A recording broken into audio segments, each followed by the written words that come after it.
Om Shanti, Shanti, Shanti.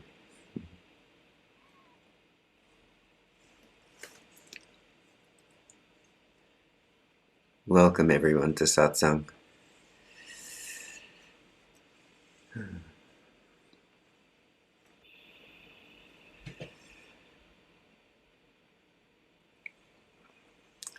There aren't any messages this week. So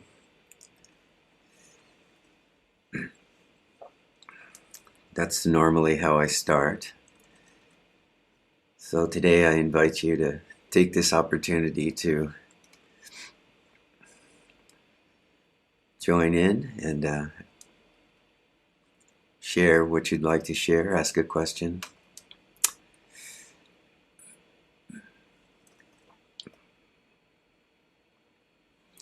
Send something in the chat if you prefer that.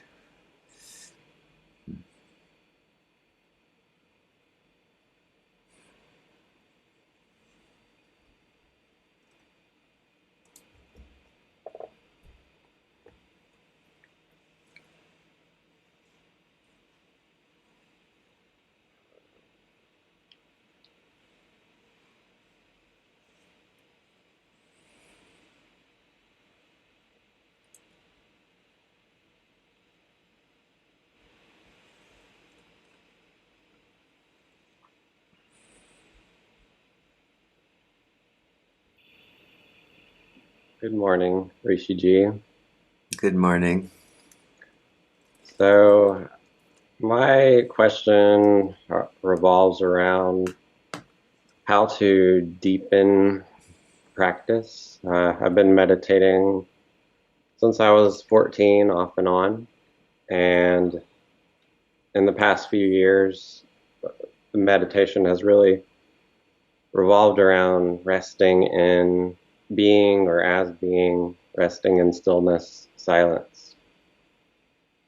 Sometimes the meditation takes on kind of a heartfelt devotional type quality, where it feels like kind of giving myself over to silence. And there's other times when the meditation feels very dry and almost like a blank, kind of like a dullness, and feels like, am I even really meditating, or am I just kind of, I don't know, spacing out? Or I'm very interested in self-realization and just looking for some pointers on how to deepen the practice a little more, or how to orient myself. Yeah, thank you, Justin. This is a common experience, especially for long-time meditators. This entering into this period of kind of dryness from time to time, and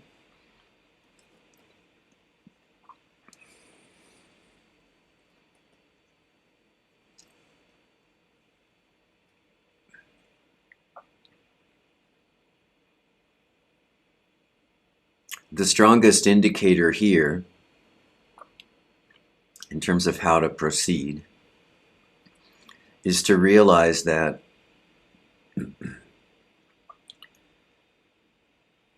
noticing the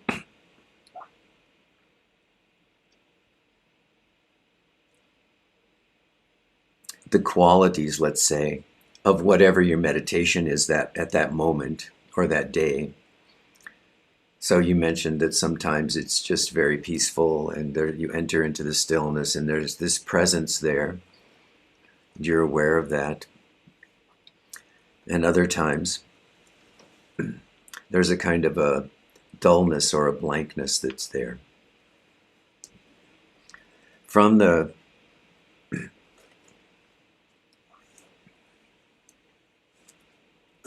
recognition of what is there, or what is the quality of the meditation at that point, you can infer that there's still an I present. So this I is at that point, what you're talking about, just to keep encouraging you, understand that that I, for all of you, is very, very subtle at that point. but it's still there. So the recommendation at that point, regardless of whether you're noticing a kind of clarity or a kind of stillness or a kind of peacefulness, or you're noticing a kind of dullness, a kind of blankness, the way to proceed into a deeper quality, if you will, of your practice is to ask this question: who or what is aware of this?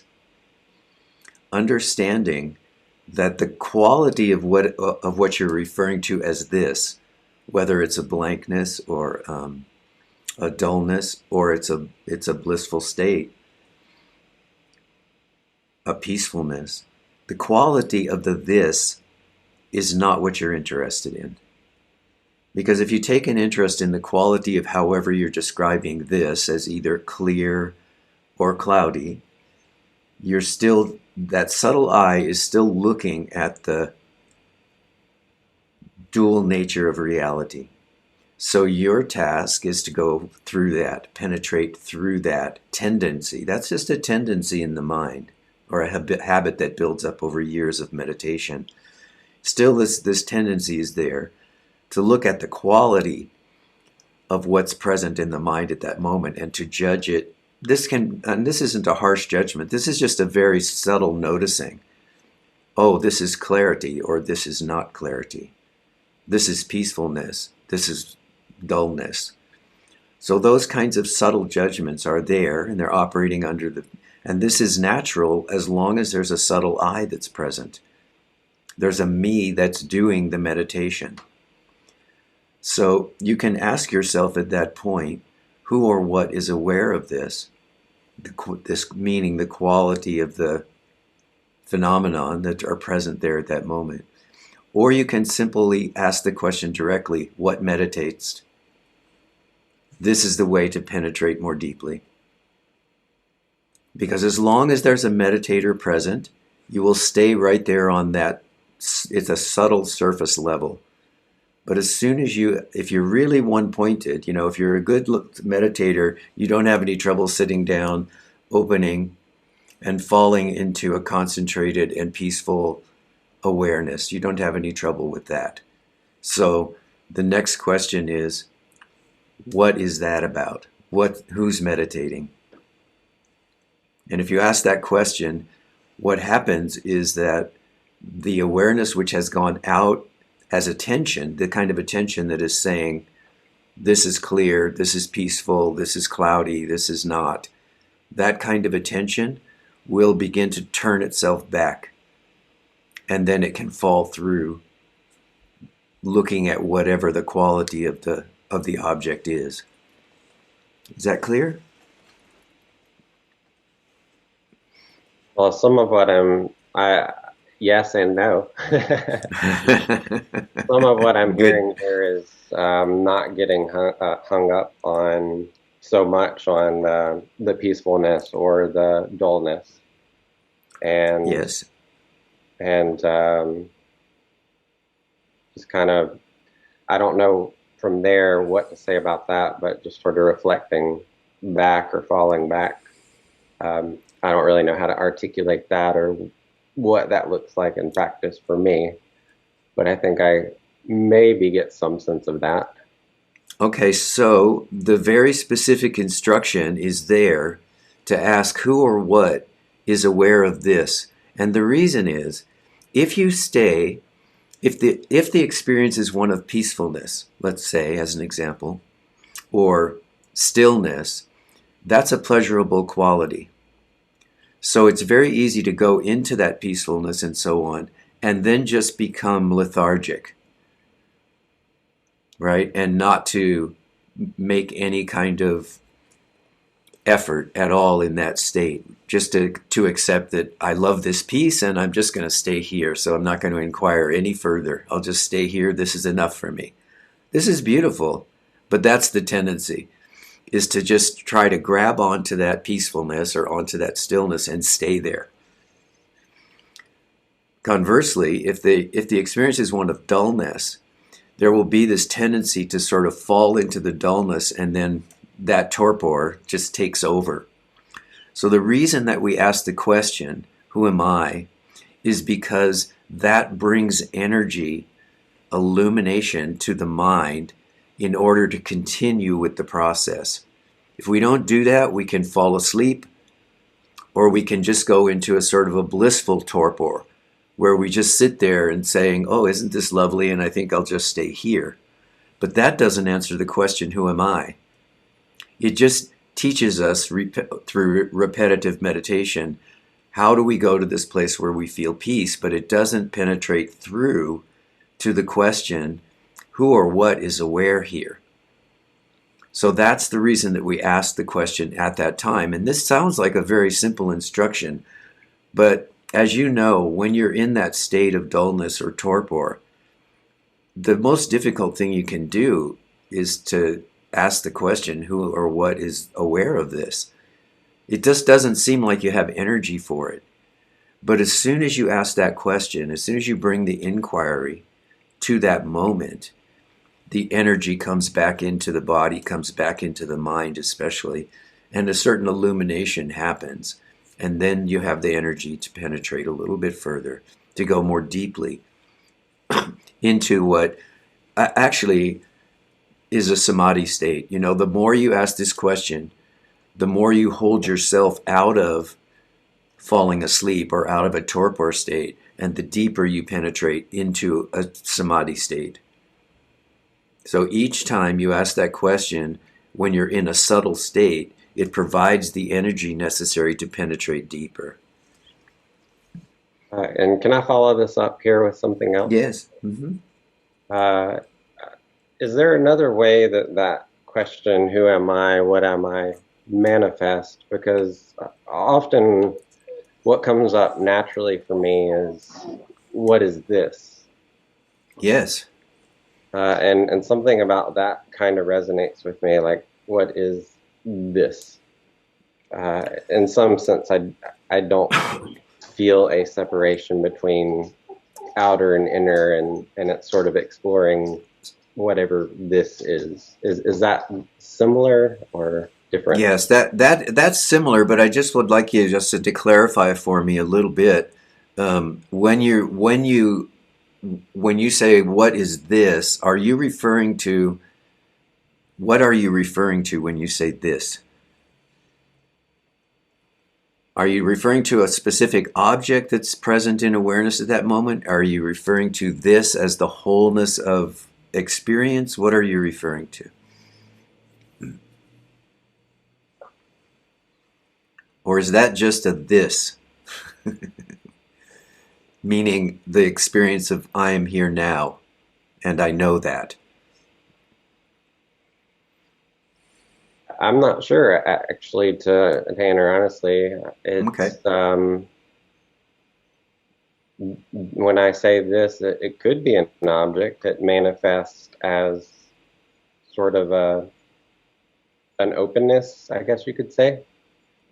There's sort of this nothingness, and so it's sort of exploring, what is this nothingness that seems to be permeating everything. Yes, that's the answer that actually I was going to point you towards. So you already know that. Yeah, so it's not an object. The this is not an object, and it's not you saying this in the way that some people say this. They say, well, I'm just meditating on the whole world. No, that's, the external world. That's not going to allow you to go back to your original question, which was, how do I penetrate more deeply? But asking that question, excuse me, what is this, meaning in some way, what is this awareness which is here now? What is the totality of what I feel? Bhagavan said, Sri Ramana said, in his death experience, what is this I that feels the full force, of my presence? So it may not be that strong for you, but that still is the general way of looking at this, is that one can feel this directly, this experience directly, when all the objects have sort of subsided and fallen away, the world has fallen away. then one feels one's own presence. And if you ask that question, what is this, in that moment, then this is the inquiry. Okay. Thank you. Continue. Thank you so much. Yeah. Just continue.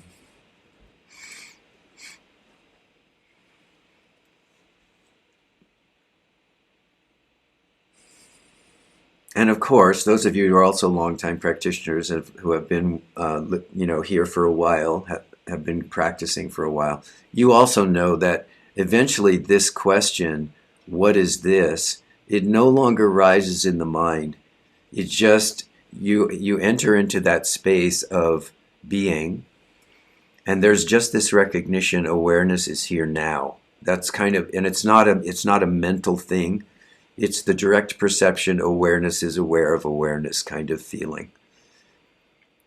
And when this is the question that you've identified, then you just go and rest there. And if you feel your attention beginning to slide into torpor, into sleepiness, or becoming distracted by something else, then you just return to this question, or you just use this question, what is this notion, I exist? You just return to that. And then fall into nothing again. But there's an energy there, there's an attention there that keeps you in the present moment. So it's almost like you can say it's like in your practice, whether you're experiencing a sense of pleasant beingness or you're experiencing a kind of nothingness, there still is a kind of a razor's edge that you're sitting on. Because if your energy goes too far in one direction, you'll start to propel yourself back into the objects of the mind again. And if it goes too far to the other side, you will fall into torpor. You will become disinterested and then eventually fall asleep, because that's what happens at night when we go to sleep. We become completely disinterested in whatever our experience has been of the day. We let it go completely, and then we fall into deep sleep.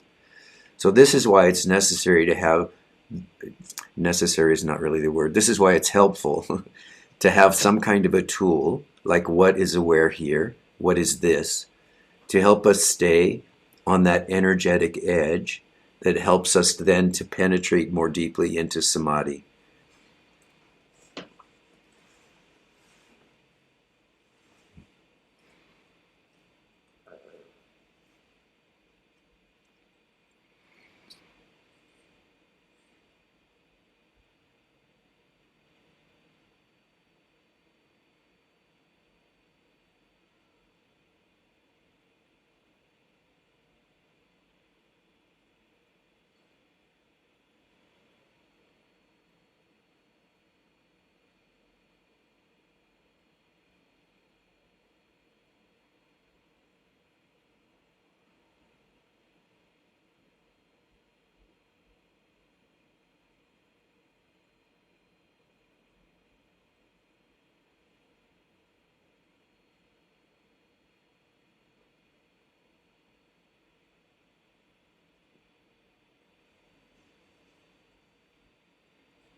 So I also had a conversation this past week with someone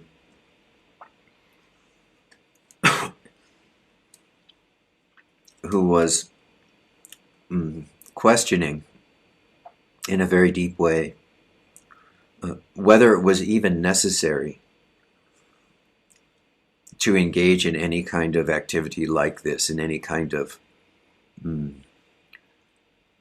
what I refer to most of the time as a practice or a sadhana. And his comment was something like, but awareness is always here. And I said, yes. And he said, awareness is always here in everything. Yes, absolutely. He said, so therefore I don't need to do anything. And this also comes up quite a lot.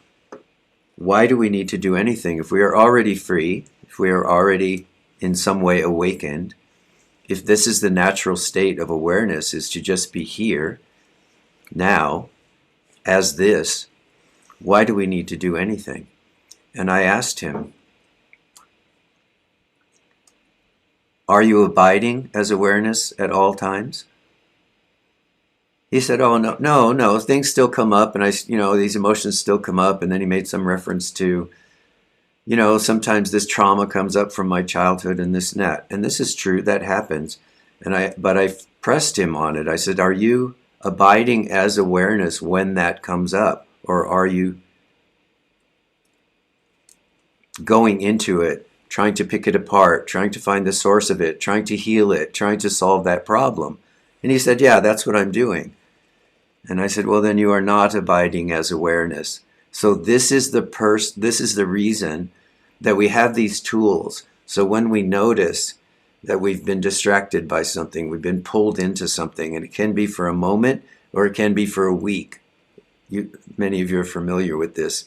When you're pulled into this body-mind experience, and you lose yourself in it, you lose this awareness, you lose this recognition that I am here as awareness itself. Now, when you lose this recognition and you become the emotion, become the memory, become the trauma from the past, then you need to use this tool. And there's only one reason for that, and that is because the sages have said, as long as there is a you, keep asking the question. As long as there's a recognition that there is a me that interprets itself to be the body or the mind or the emotions or the circumstances, this is just an indicator that there is still a belief in me, in the notion I am the body, or in the notion I am the mind, which is present. In that case, do the inquiry. This is not to judge you or to say, no, that's an indicator you are not already free. It's just to say this veiling quality of the mind has taken over through conditioning. So apply the remedy at that moment to free yourself from it. So this is where you can take some responsibility for your own conscious process, if you will, and you can begin to make a decision at a certain point that I don't want to go further out into this object or further out into this experience. I don't want the attention to go in that direction. I want to bring the attention back through the question, what is this? Who am I? Am I aware? What is aware here? Through this kind of inquiry, we bring the attention back, and that allows that particular conditioning, whatever it is, whatever its origin was, which is now not important to you, whatever its origin was, that all just is allowed to dissolve through bringing the attention back. Because as you all know, what you give attention to in the mind, what you feed with your life force, with your energy, multiplies and grows and expands. So we use the methods of inquiry to bring ourselves back to this recognition that what is here as awareness or consciousness, being consciousness, is here prior to whatever object showed up on the field of awareness. So we just keep coming back. And if we don't do that, what tends to happen is that every time we go back into that, whatever happened in the past or what happened yesterday or what happened in our childhood or whatever, it just tends to add momentum to the conditioning. And that's all conditioning is. It's a certain kind of momentum, a certain way of thinking, a certain patterning that's happened over a lifetime or lifetimes. So what we want to do with the inquiry, with our practice, is we want to begin to, if you will, condition abiding as the self. So that's the reason we do that, is so that we don't continue that kind of distraction, which is moving into something out of our past and projecting it into the future. We're just falling into the here now, because past and future are just another form of duality, aren't they? So if we allow ourselves to fall into the past, the next thing we'll do is project into the future to try to save ourselves from that pain or that fear or that suffering. So we'll be watchful in every moment looking forward to try to not let that pain come up again. So that's not this is going to lead to nothing. It's just, I talked about this a couple weeks ago. It just allows the mind to keep ping-ponging back and forth between past and future. So we want to be able to say, yes, I am free here now. But when that freedom is being veiled, then we have some small thing that we can do that allows us to come back into here now, into this present moment, where there is no past and there is no future. In this moment, you are free. If you are here now, you are not engaged in your past, whatever that might have been. You're not engaged in your future. This is not a denial of the past. It's just a recognition that in this moment, I am free. In this present awareness, I am free. When I don't pick up anything, no object, no emotion, no nothing, when I don't pick anything up, I am free. I am here now, as this.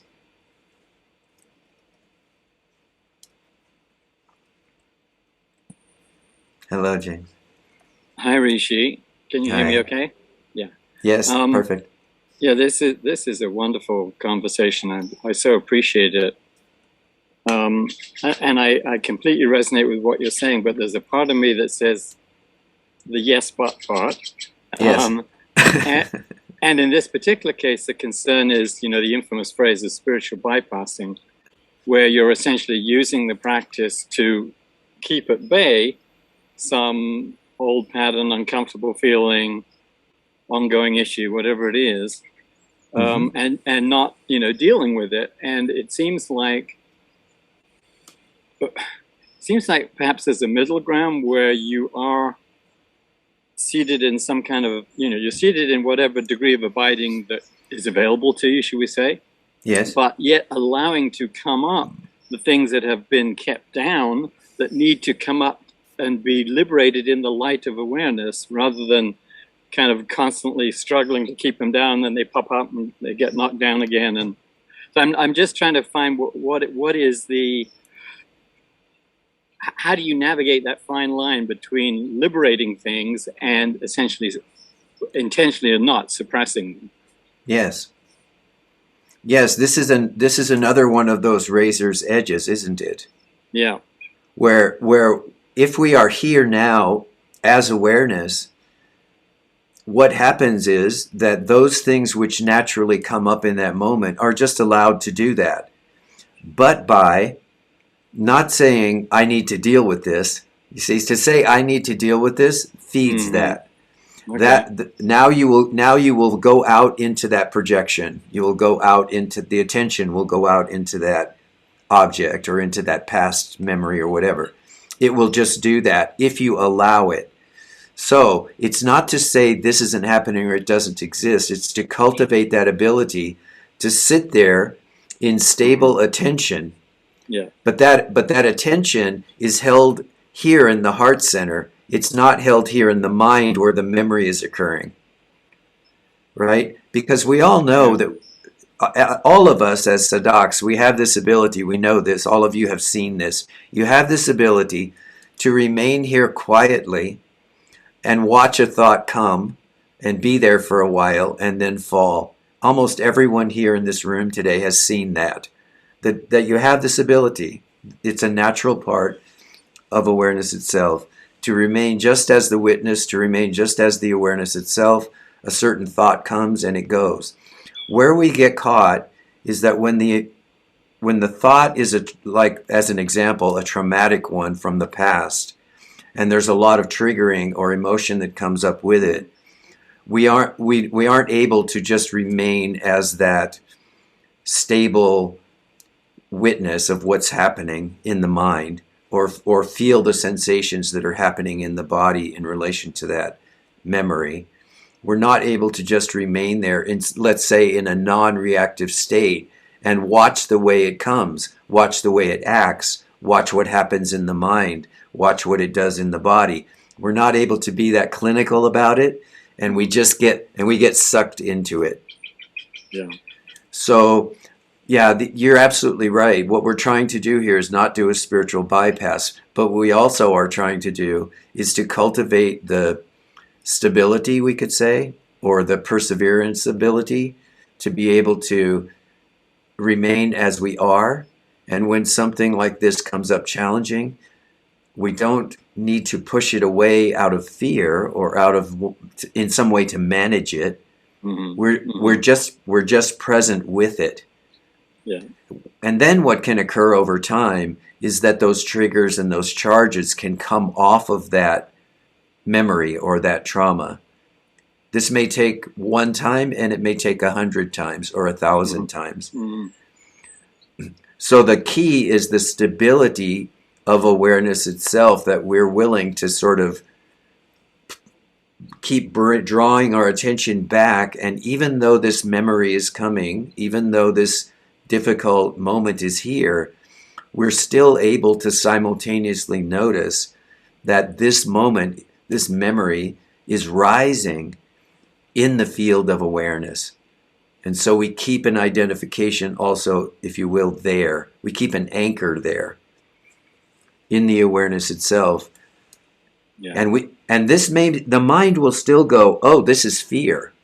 Oh, this is trauma related to that. The question isn't, do we go unconscious there? The question remains, do we remain aware that we are not this memory or this trauma, or or do we get sucked back into it again? Yeah. Yeah, thank you. And then we don't go into the spiritual bypass. Because the spiritual bypass is really related to what you said in the beginning, and that's where we use a sense of mediated peacefulness in order to stop difficult emotions from intruding, right? Yeah.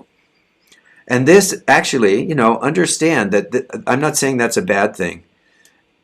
To develop concentration using mindfulness of breathing, any number of meditation techniques from both Advaita, from Buddhism, from Tibetan Buddhism, to use any kind of concentration practice, to some degree is almost a prerequisite, because without a great deal of ability to focus the mind, it's very hard to see sometimes the ways in which the mind is kind of twisting you in a knot. But as soon as you have enough ability to concentrate in the moment and stay here, then you won't attempt to do a spiritual bypass. You'll stay here in the moment with what is here, and the knowledge, this is not me. I am not this. I am what is watching this. Yeah, thank you. That's really helpful. Yeah, so this is a cultivation process. And again, once you come to the recognition that I am that which is here, I am now, and I am eternally free, then the need to use these tools becomes less and less, because the stability in the recognition of the self becomes stronger and stronger. And now the heart is pulling you deeply inside. And it just pulls you in deeply enough that you pass by anything that tries to come up in the mind. It's, things just come up. They come up, you see them, they're there, but you're not that interested in them anymore. And the heart is pulling you more and more deeply into this peacefulness, into the nature of your own being. Thank you.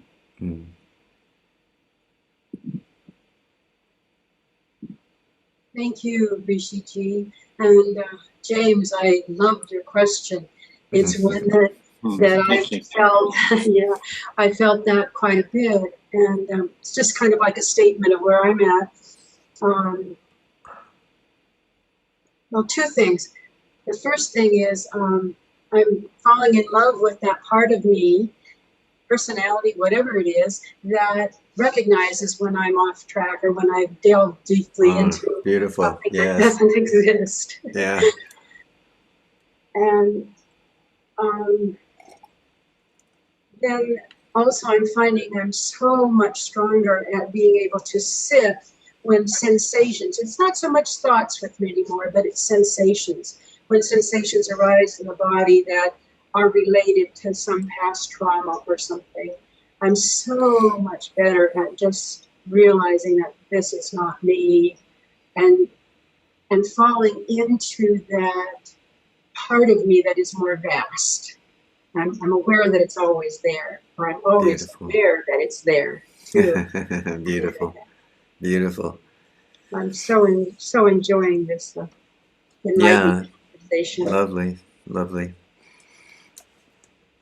And you know, the circumstance I know because you sent me this message the other day about, what did you do? You broke your foot? My foot and my ankle and my leg.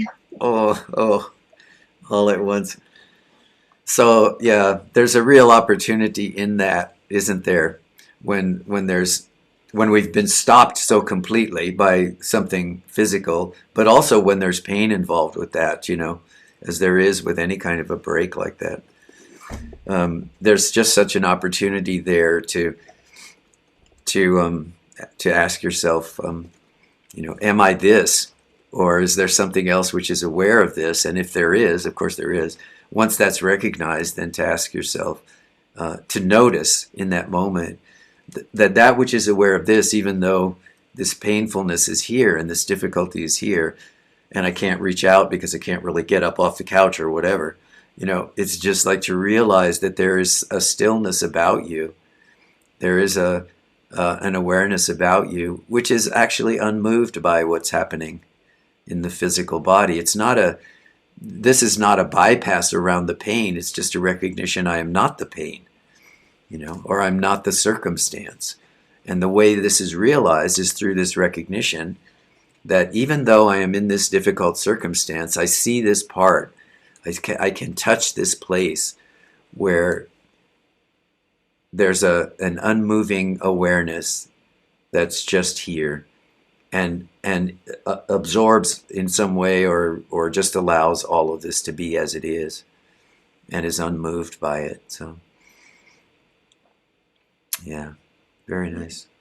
Falling into that unmoving place. And I have to, I don't know why I'm going to say this, but I'm going to say it anyway. I read part of your history and from what you've spoken here about your times of not being, you know, of being in that place, or immovable place, and dealing with body symptoms and body sensations.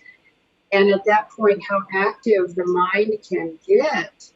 And so it's such a wonderful practice to be able to feel that abiding presence always there. And I know that it comes from practice. It comes from practice. And when we first start, it's really could be difficult if we don't have the background to follow back on. Yes, that's right. So I guess what my statement here is, I've done it long enough to recognize that it does help and that it is certainly possible. Yes, beautiful. Yeah, thank you for sharing that. Yeah.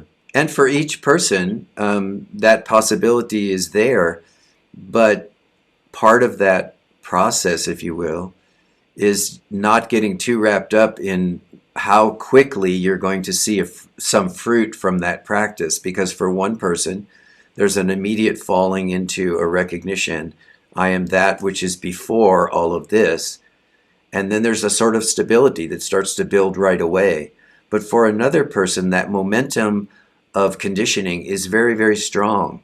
It doesn't mean that one person is better, one person is weaker, one person is stronger. This is all karmically related. Who knows the cause of that? No one knows, you know. So it's just important to be patient with yourself and know that this experience of that which is aware is here now and is stable and is present under all circumstances will come to you, whether it comes quickly or it takes more time. It will come to you if you keep returning to this recognition that I am not whatever the circumstances are. Beautiful. Yeah, thank you for sharing that, Rishi. Thank you. Mm-hmm.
All right.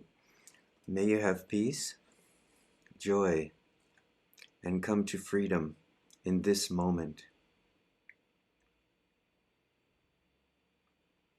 Om Trayambakam yajamahe Sugandhim pushtivardhanam Urvarukamiva vandanam Mrityor mukshiyam amritava Swaha bhuva bhu Om Sat Jung Hang Om.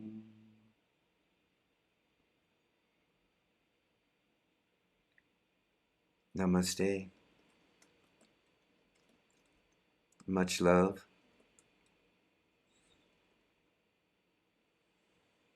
See you again soon.